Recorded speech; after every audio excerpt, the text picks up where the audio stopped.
Okay. Hello. Hello. Hello. So we got to play Rococo Deluxe. Yes, Deluxe. which is one of the Aztec cities, right? Exactly. Exactly. Or it's in Africa, maybe. I don't know. Somewhere. I'm pretty sure this one's not there. No, it's not.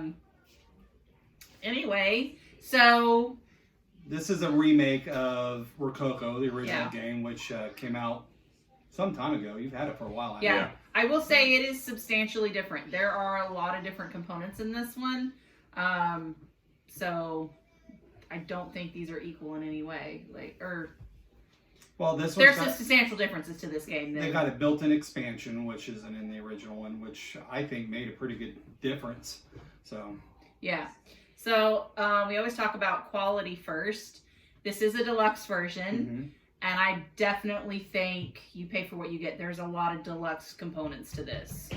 So yeah, the game wasn't cheap, but the components are gorgeous. And Ian O'Toole, if you're familiar with his work, he did all the graphic design, and it's gorgeous. I mean, the artwork is it's amazing. Yeah, I will say that if you do this board is so much brighter than the last one.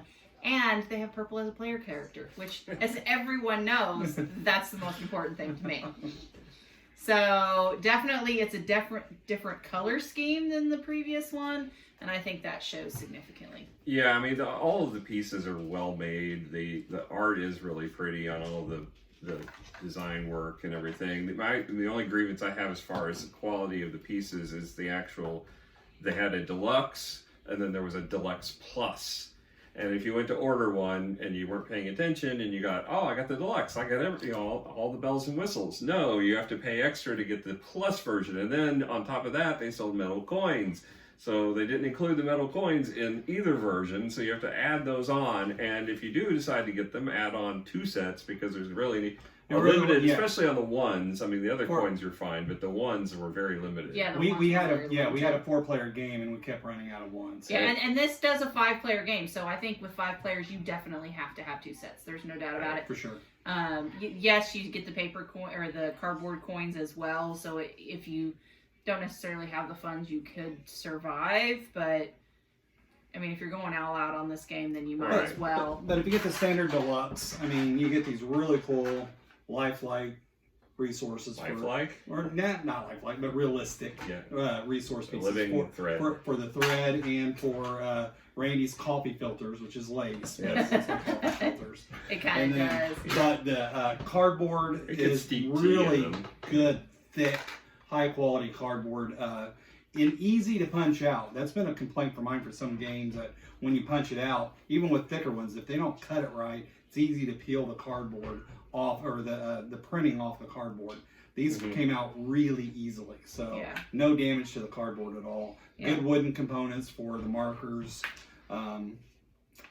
Excellent. Well, plus the design. So even though they're just plain wooden circles, they've got this beautiful golden. Which could help a little bit with color blindness, I would think. So that way, if you can't differentiate the color, you can see the symbol on the pieces, which would help. So I wasn't a real big fan of the swan on the blue, but that's personal preference. You got a neat little gold thimble for the first player token, and then a queen bust for the person who takes the action but doesn't have the first player token yet. So I think for quality, this game definitely has it. What's your guys' ratings? 10. I think so too. I think it's a solid 10. I'm going to give it a 9 just because of the grievance I have with, you do a deluxe, it should be the deluxe. It shouldn't have deluxe, deluxe plus, deluxe prime, deluxe whatever. It should be, you buy it, you get everything included. You shouldn't have to add on to a deluxe. And that's my personal pet peeve with like Kickstarter editions where there's multiple deluxe. Yeah.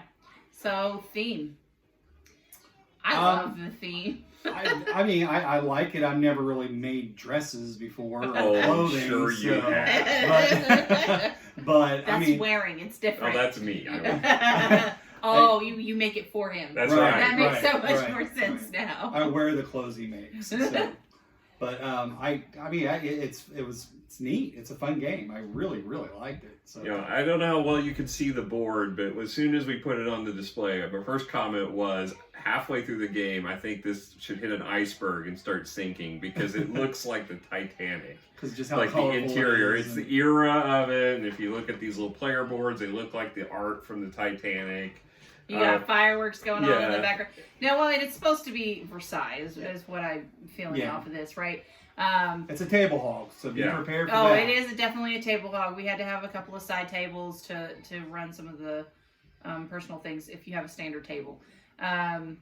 But theme-wise, I absolutely love it. It is definitely something a little more, I don't want to say girl-friendly, but a lot of, for the theme, it opens up to maybe a different set of people that would be interested in that. I could see that, but it didn't bother me though. So I mean, I think it's thematically it's a fun game. Yeah. So theme wise, I love it. So scores, what do we think? It's an 8. I'm going to be generous on this one since I take away a lot. I'll give it a 9 on the theme. I think it really does capture the feel of the period of time or around when the Titanic would have been there. I mean, the dresses, the outfits, the colors. I mean, it's very vibrant, and I think it captures anytime you see a game that captures a theme and incorporates it into the gameplay, I think it gets bonus for that. Yeah, I agree with the 9 assessment. That's what I would also give it.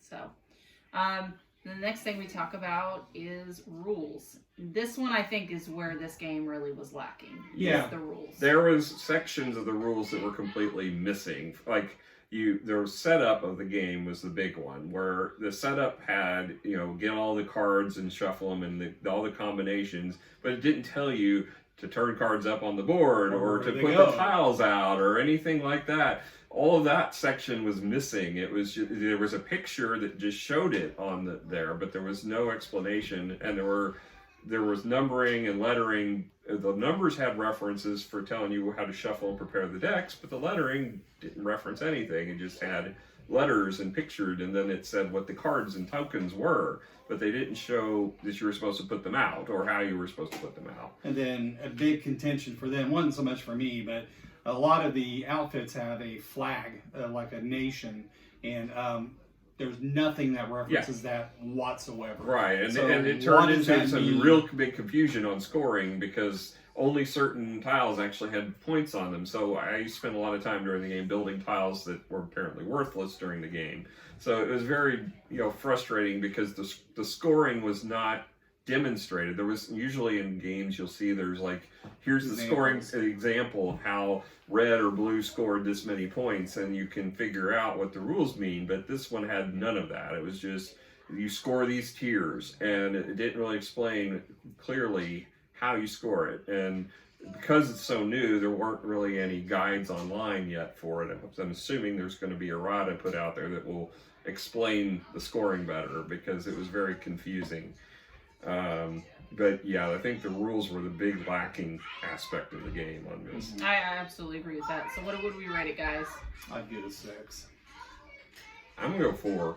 I mean, it was very frustrating reading through the rules. I had to go back several times, looping through, trying to get to the point where we had some understanding, and then even then, we got to the very end before we realized things didn't score. Well, the reason why I am going a little bit higher is because the player aids does help. Well, and so without having to go to the rule book, but this really only refers to the expansion stuff. Well, on one side, on the other side. But still, I mean, I liked that. It helped the iconography. I think they tried on the rules. I just don't think they were successful in the rules. Yeah, no. Like, I think, like you said, there were huge gaps. There was the player aids, which are nice. As far as explaining certain tiles, I think a lot of the information was there. But I still think there were some big gaping holes. So I think they tried. They just weren't successful. And for that, I'm going to go in the middle of the road and say 5 for this. All right. Next, we're going to talk about overall gameplay. Guys, I love this game. I'm not going to lie. I love worker placement, resource management, all of that. This is right up my alley, so I love it. It's a lot less complicated than what I thought it was going to be. I thought just when you look how big the board is and all the different things you can do, because there's a lot of things you can do. I thought it would be more complicated than it really is. You basically get a hand of cards. You get 3 cards, and you can do the action. You can, well, it's based off a color or symbol. So you have different areas where you can use those cards to do that action. And many of them have a bonus action. So then you do that second. And it's all pretty simple as far as those different actions that you can do. So I think after one round, I had the hang of it. And it didn't take a whole lot to try and grasp it. It's not as heavy like as a Terra Mystica or something like that. No. I do think it does have a little bit of weight to it, especially with the additional expansions. But it's not like super heavy. So this one might be a good medium game for people to kind of learn some of these mechanics. I'd say it's a medium to heavy. I would, definitely. I think for me though, it is definitely, this game is different than the standard version. With the expansions that were kind of included, I think I got stuck playing that old version that I was kind of used to and forgetting about the other aspects that were added into this game, which I think was my detriment overall when it came to the scoring.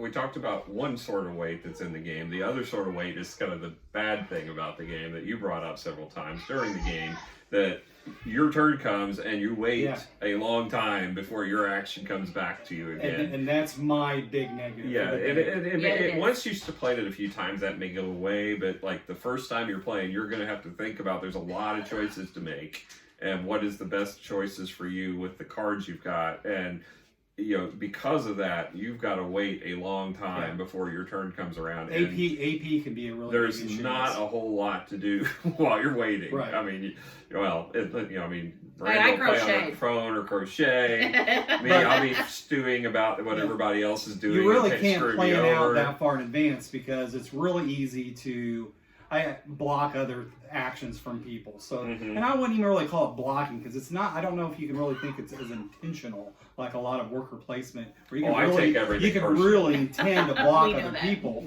But just by collecting a dress or certain items could totally throw off somebody else's. See, but most of the time I didn't have that issue. I was playing. I didn't either. I was playing my own thing, but I guess I kept bumping into you. You and I was just one step ahead of you. Is what it was.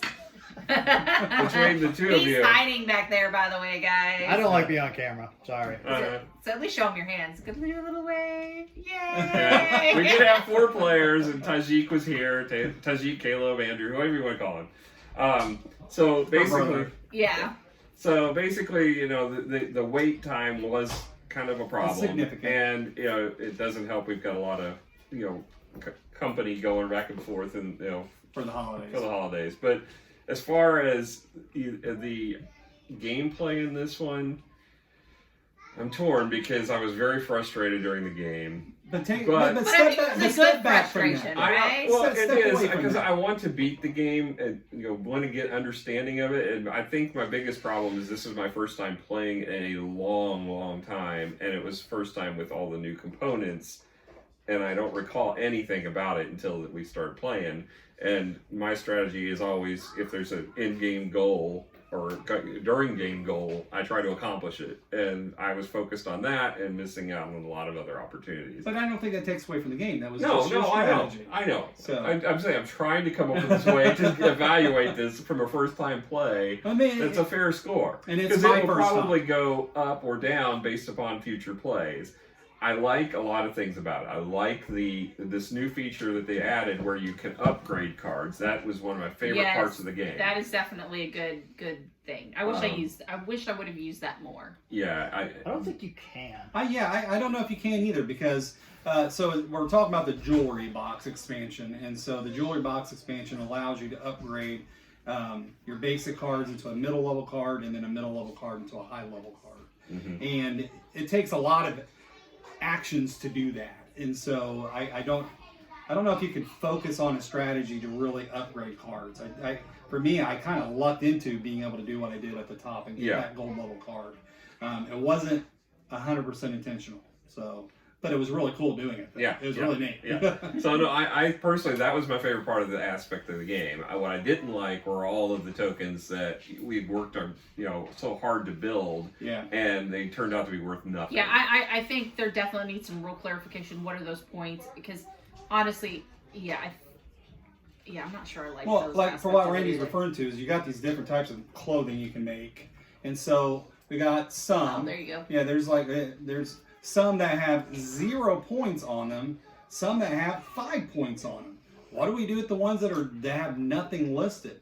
I mean, we worked hard to get these, and then at the end of the game, they're worth nothing other than area control. Right. If you have the most in a hall, then you get to be able to score the victory points for that hallway. But that's it.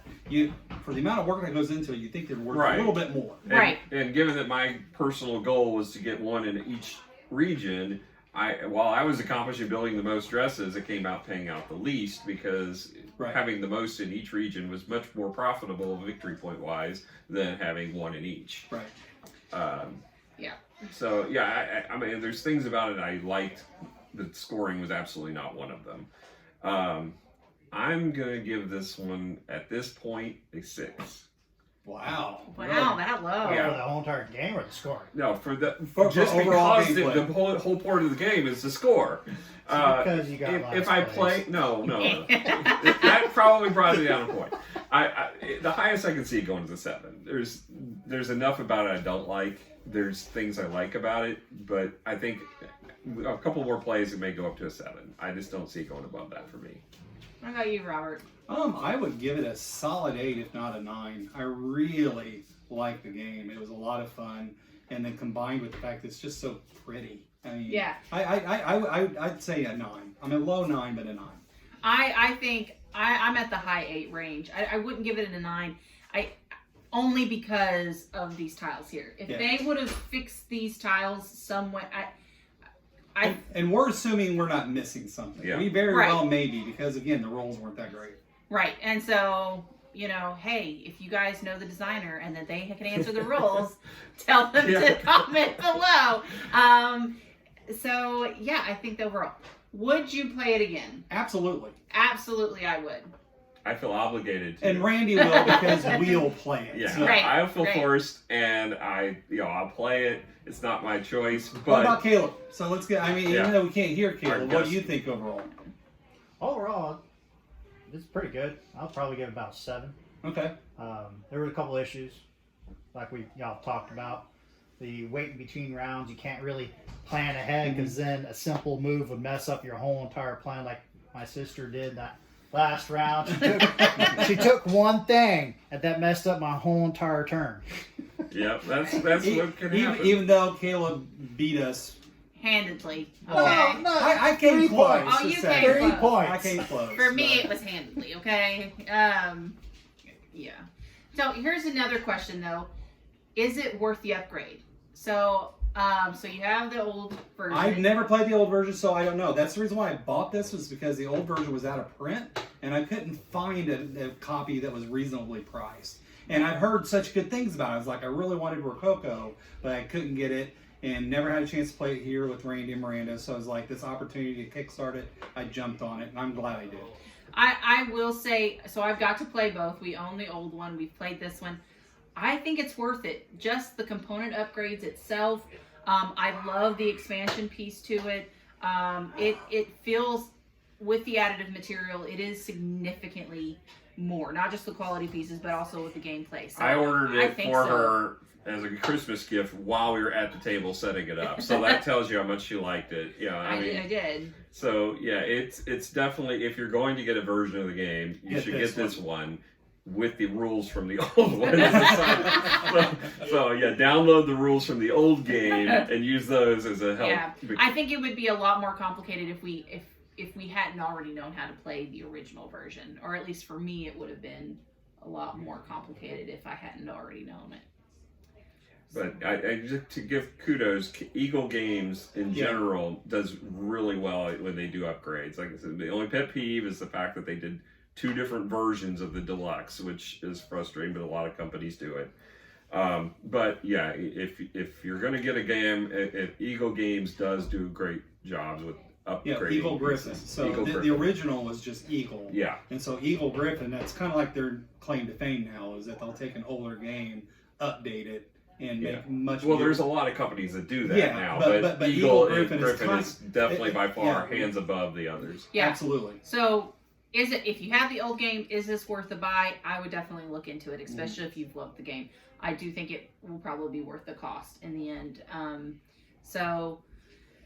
If you want more information about the two differences, you can check out our locals group, the board game hangout. So we're going to put up a lot more pictures with side-to-side comparisons. But then don't forget to subscribe and hit the bell so you can see what other type of reviews that we'll do. Make suggestions. We always take recommendations on games. Yeah. Please, if you guys want us to review a game, just put it down below and You'll probably have it. We probably do have it, and we will play it next. There's even some games still wrapped up.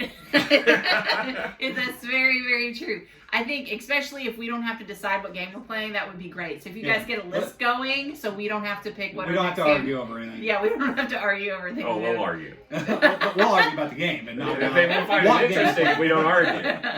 So, all right. Thank you, guys. All right. Bye. Adios. Bye.